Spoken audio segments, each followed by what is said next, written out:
तमाम हमारे साथ जो गेस्ट हैं उन पर नजर डाल लेते हैं। हमारे साथ आशुतोष जी लगातार बने हुए हैं, मौमिता जी बनी हुई हैं, संजय जी बने हुए हैं, प्रसून जी बने हुए हैं। सबसे एक एक रिएक्शन लेंगे।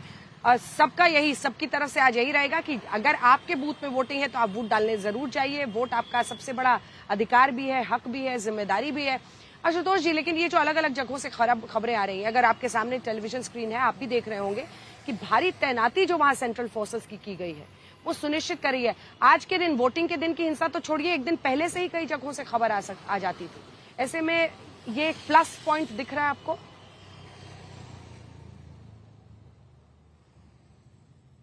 अगर कहीं भी हिंसा नहीं होती और पश्चिम बंगाल में अगर हिंसा नहीं होती तो वाकई भी एक अच्छी खबर, इसमें कोई दो राय नहीं है।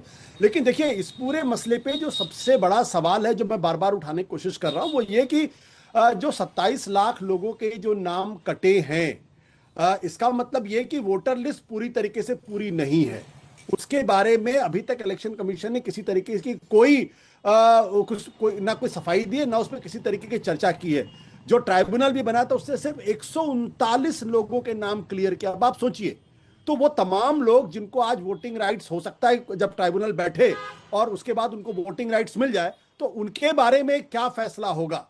और अगर किसी ऐसी कॉन्स्टिट्यूएंसी के अंदर जहां मान लीजिए कोई कैंडिडेट की जीत और हार का मार्जिन 4000 या 5000 होता है और वहां डिलीटेड जो वोटर लिस्ट में वोटर्स हैं वो अगर 8000 के आसपास होती है, 7000 की होती है, तो फिर यह मामला लीगल उस बैटल में जाके फंस जाएगा। तो मुझे लगता है कि सुरक्षा आपने की बहुत अच्छा किया। निश्चित तौर पर जो तकरीबन 2450 आपने कंपनी लगाई, लगभग 2 लाख के आसपास आपने सीआरपीएफ के लोगों को लगाया, अच्छी चीज, इसमें कोई दो राय नहीं, सब लोग इसकी तारीफ करेंगे। लेकिन जो वोटर्स के अधिकार जो खत्म किए गए हैं और जिस पर कोई चर्चा नहीं हो रही है, उसके बारे में क्या कहना है? क्योंकि मेरा तो मानना साफ तौर पर है कि कोई चुनाव अगर है, अगर वोटर लिस्ट कंप्लीट नहीं है तो फिर वो किस तरीके का चुनाव है और क्या यह आगे चल के लीगल मसलों में फंसेगा या नहीं फंसेगा। प्रसून जी, प्रसून जी, इसी पर आपकी बातचीत आगे लिए चलते हैं, उसके बाद ममता जी और संजय जी आ रही हूँ। प्रसून जी, देखिए, अगर 27 लाख, हाँ बोलिए, वोट्स का वो जो एजुकेशन में गए हुए हैं, उन वोट्स को लेकर जो वो चिंता जाहिर कर रहे हैं, वो क्या लाजमी नहीं है? एक्चुअली ट्राइब्यूनल पे 35 लाख गया है। अब ट्राइब्यूनल पे जो लोग भरे हैं, ट्राइब्यूनल पे जा चुके हैं, मान के चलिए 35 लाख जेन्युइन था। ये 35 lakh 35 lakh genuine voters are deleted from the list of voter list आज का दिन में।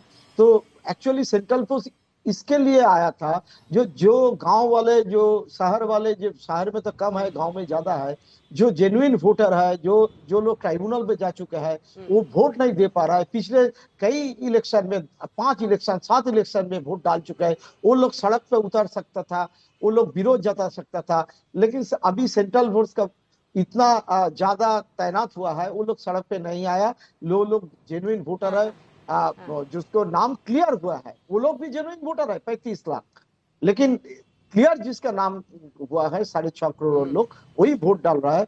इसीलिए शांतिपूर्ण है तो अच्छा ही है, कोई हिंसा मुक्त। लेकिन एक चीज है, ठीक है मौमिता जी, अच्छी बात है ना, शांतिपूर्ण हो रहा है। हाँ हाँ मौमिता जी। मुझे प्रसून जी की आवाज नहीं आ रही थी, एक्चुअली बहुत ब्रेक हो रही थी। तो मैं अंजना जी आपको ये कहना चाहूंगी कि देखिए, नवंबर 2025 के हिसाब से बंगाल में लगभग 7.7 करोड़ वोटर्स रजिस्टर हुई थी, और मार्च 2026 पे 6.8 करोड़ उसको मतलब घट गया था। ठीक है। और 2021 के विधानसभा एंड 2026 के लोकसभा जो वोट में वहां पे टीएमसी और बीजेपी का गैप वैसे बहुत कम होते गया है ना। तो 2021 में टीएमसी लेकर आई थी 215 सीटें, और 2024 के लोकसभा में वही असेंबली इलेक्शन, उसको अगर हम असेंबली इलेक्शन पे कन्वर्ट करते हैं तो टीएमसी 152 लीड में थी और बीजेपी 90। और इसको, ये तो चलिए सीट का खेल है, अगर इसको हम वोट पे कन्वर्ट करते हैं तो टीएमसी और बीजेपी का जो लीड का गैप है दैट इज लगभग 10%। ठीक है। तो यही टीएमसी मतलब 48% वोट शेयर लेकर 10% आगे थी, और भाजपा 38% वोट शेयर लेकर पीछे। और यही गैप 2024 के चुनाव के उस टाइम कम होते गया, जैसे कि भाजपा को मिली आपको 39% और टीएमसी को मिल गए 46% के लगभग।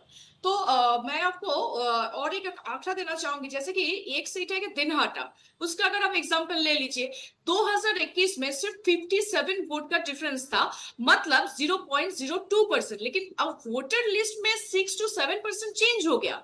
तो सोचिए अंजना जी कि जहां मार्जिन 0.02% हो और लिस्ट चेंज 7% हो, तो वह रिजल्ट स्टेबल नहीं हो सकता है क्या? बिल्कुल नहीं, ठीक क्योंकि है ये संजय जी इस पर आपका जवाब, और साथ ही हुमायूं कबीर को जब वहां पर स्थिति को संभाल लिया पैरामिलिट्री फोर्सेस ने, उसके बाद वो धरने पर बैठ गए हैं। आपको लगता है कि वोटिंग डे पर उनका ये एंटिक्स इन इलाकों में काम कर सकता है?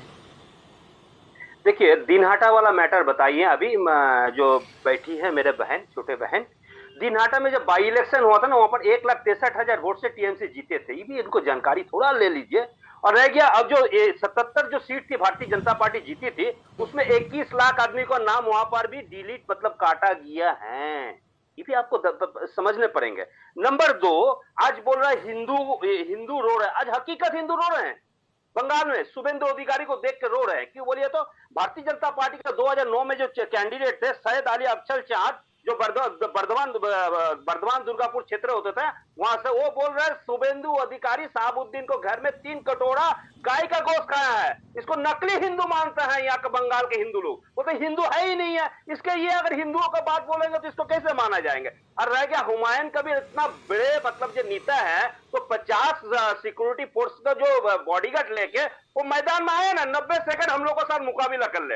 90 सेकंड के अंदर में हुमायूं कबीर घर में घुस जाएंगे। मैं आपको हकीकत बता, 90 सेकंड के बाद में 91 सेकंड भी नहीं आने पाएंगे, जो घर के बाहर में चला जाएंगे। बाबा संजय जी आपकी इतनी उत्तेजित बातें वोटिंग के दिन अच्छी नहीं। फिर कह रहे उसके घर में घुस जाएंगे, उसके घर में घुस जाएंगे। नहीं, लड़ाई तो नहीं बता रहा है दादा वोट डाल पे फोर्स लेके आप दादागिरी कर रहे हैं।